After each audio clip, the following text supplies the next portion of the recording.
next question over here. Hi, yes. My name is Patrick. I'm a student at Centennial College. My question is, in Islam it says, Jesus Christ, peace be upon him, is not the Son of God. When we are all children of Allah and born of mother and father, for he is only born of a mother, why is he not the Son of God?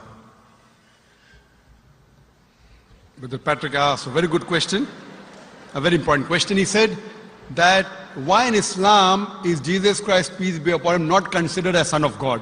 When we all are children of God, he being born of a virgin woman, all the more reason should be. See brother, if you tell we are children of God, in that way I've got no problem at all. If you read the biblical language, if you say that we are children of God and Jesus is Son of God, in that context, meaning he is person who follows the commandment of God, most verily all the messengers of God, they are sons of God. But the problem is, if someone says he is not a normal son, but he is the begotten son, then there's a problem. Because if you read the Bible have got sons, the God has got sons by the tons. If you read the Bible, Adam is son of God, Ephraim is son of God, Israel is son of God. It's mentioned in the book of Romans, chapter number 8, all those who are led by the Spirit of God, they are sons of God. That means if you follow the commandment of God, you're a son of God. I've got no problem with that phrase at all.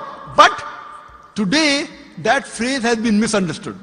You know, for example, if a young son asks me a question, I said, Beta, son, it's a very good question. He won't mind because I'm elderly, you know.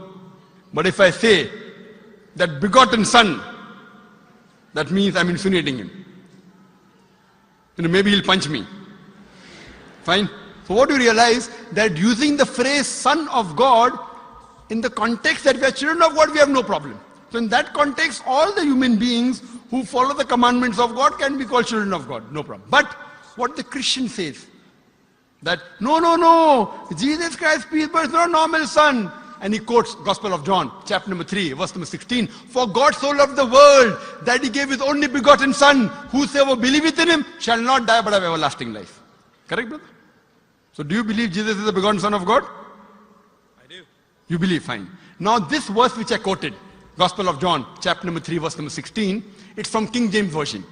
For God so loved the world that he gave his only begotten son. Whosoever believeth in him shall not die but have everlasting life. Now when you read the Revised Standard Version of the Bible, revised by Thaidu scholars, Christian scholars of the highest eminence, backed by 50 different cooperating Christian denominations, they say that this word begotten is an interpolation, it's a fabrication, it's a concoction, it's an adulteration. Who's saying? Not Muslims, not Hindus, Thaidu Christian scholars of the highest eminence in the Revised Standard Version of the Bible, they say begotten is an interpolation, it's a fabrication, it's a concoction, and they're thrown out of the Bible.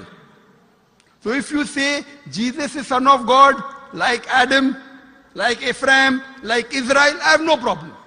The moment you say begotten, I want to ask you the question, what is the meaning of begotten? Brother, what is the meaning of begotten?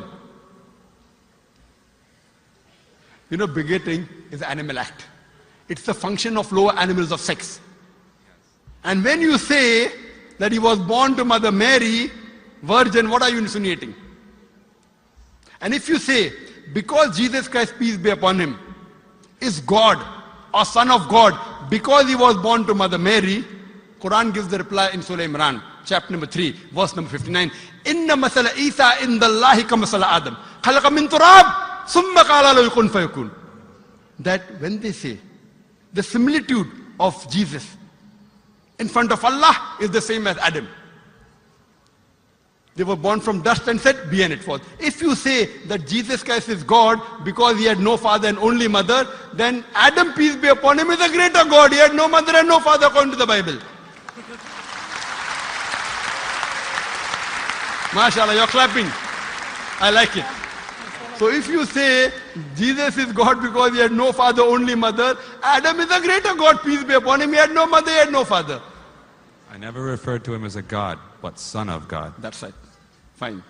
So Adam is a bigger son of God. Right or wrong? By your definition, Adam would be a god, for he has no mother nor no father. Not my definition, not my definition. By the definition of the Christian missionaries. By my definition, he is a messenger of God. Because God cannot beget. I told you in my talk.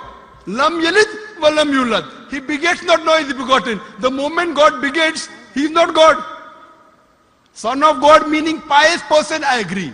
That's the reason Allah subhanahu wa ta'ala in the Quran, in 99 attributes, he has missed out Ab, father. Why? It's a good attribute, but Allah did not mention Ab meaning father because people started having wrong meaning of the word father. So he used a more difficult word Rab, but did not use Ab. Logically it's fine, but Almighty Allah subhanahu wa ta'ala purposely did not use the attribute Ab in the Quran because people will misunderstand.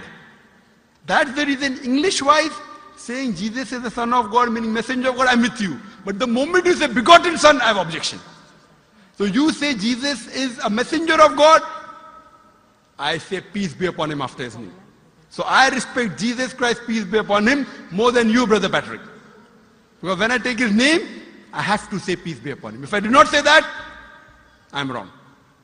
So I love Jesus Christ, peace be upon him, more than you. I follow his teaching more than you. And if you want, I can prove it to you. That's a different argument, not for tonight. Sorry? Sorry? That's a different argument and not for tonight. Okay, fine. I'll give you a few things. Jesus Christ, peace be upon him. Fine? If you read the Bible, he was circumcised on the 8th day. Fine? Majority of all the Muslims are circumcised, the Christians aren't. So if you say Christian means a person who follows the teachings of Jesus Christ, peace be upon him, then it's mentioned in the book of Leviticus, chapter number 11, verse number 7 to 8. It's mentioned in the book of Deuteronomy, chapter number 14, verse number 8, you should not have pork. It's mentioned in the book of Isaiah, chapter 65, verse number 2 to 5, should not have pork. Muslims don't have pork, most of the Christians have pork. If you read the book of Ephesians, chapter number 5, verse number 18, in the book of Proverbs, chapter number 20, verse number 1, it says you should not have alcohol. Muslims as a whole don't have alcohol, most of the Christians have alcohol. If you say Christian means a person who follows the teachings of Jesus Christ, peace be upon him, we Muslims are more Christian than the Christians themselves. We love him. We respect him. If you say, I love Jesus Christ, peace be upon him, but don't follow his teachings, your love is false. We, therefore, mashallah, I love Jesus Christ, peace be upon him, more than most of the Christians. Because I follow his teachings, I respect him, I revere him. And Jesus Christ also said, in the Gospel of John, chapter number 16, verse number 11 to 14, I have many things to say unto you, but ye cannot bear them now. For he, when the Spirit of truth shall come, he shall guide you unto all truth. He was talking about Prophet Muhammad to come. So Jesus Christ, peace be upon him, said, you have to believe in the last and final messenger, Prophet Muhammad sallallahu alaihi wasallam. So even that way I'm following Jesus Christ, peace be upon him. I believe in Prophet Muhammad. Do you believe in Prophet Muhammad as the messenger of God? I do. MashaAllah. Now you're more closer to... Allahu Akbar. Allahu Akbar. Now he wants to say the Shahada, and then we will move forward and say Ashhadu an la ilaha illallah